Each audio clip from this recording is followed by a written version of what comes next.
ఈ cinema plot చాలా మంచిది. ఫర్ సమ్ రీజన్ ఈ స్టోరీ మెయిన్ ప్లాట్ అనేది మీరు ట్రైలర్ చూస్తేనే అర్థమైపోయేలా ఉంటుంది కాబట్టి నాకు అంత ఎగ్జైటింగ్ అనిపించలేదు. కానీ సినిమా అంతా అయ్యాక ఇంటికి వెళ్ళాక ఆలోచిస్తుంటే ఆ విజువల్స్ కానివ్వండి, స్టోరీ, రామ్ చరణ్, జగత్ బాబు యాక్టింగ్ అన్ని టాప్ నాచ్ ఉన్నాయి. మరి ఎక్కడ పోయిందిరా అంటే సినిమా ఫ్యూ మిస్టేక్స్ ఉన్నాయి అనిపించింది స్క్రీన్ ప్లేలో. అవేంటంటే ఒలింపిక్స్కి సంబంధించిన ఒక వ్యక్తి ఇండియన్ అథ్లీట్ పెద్ద గురించి తెలియకుండా ఉంటుందో చెప్పండి. నేషనల్స్కి సెలెక్ట్ అయితే ఇంకా హార్డ్గా ప్రాక్టీస్ చేయడము, లేకపోతే కష్టానికి తగ్గ ఫలితం అనే ఎమోషనల్ సీన్ బదులు ఐటమ్ సాంగ్ పెడతారు. దాంట్లోకి హీరోయిన్ కూడా వచ్చి డాన్స్ చేస్తుంది.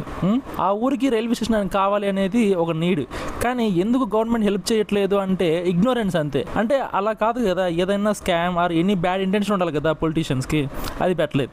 సైడ్ క్యారెక్టర్స్కి ఎక్కువ యూటిలైజ్ చేసుకోలేదు. రావు రమేష్ గారి క్యారెక్టర్ ఉన్నట్టు కూడా చాలా మంది తెలియదు, అంత గొప్పగా వాడారు మూవీలో. ఇంకా డబ్బింగ్ అయితే కేర్ తీసుకొని ఉండాల్సింది. లిప్సింగ్ ఉండదు మెయిన్ యాక్టర్స్కి కాకుండా, మిగతా సైడ్ యాక్టర్స్కి అసలు డైలాగ్ డెలివరీ కూడా బాగుండదు అంత బాగా. ఇంకా ఏఆర్ రెహమాన్ బీజిఎం మ్యూజిక్ అయితే అంతా మంచిగా ఉండే. కొన్ని సీన్స్ చోట్ల ఇంగ్లీష్ ర్యాప్ మ్యూజిక్ వాడతారు, అసలు అది కిక్కే లేదు.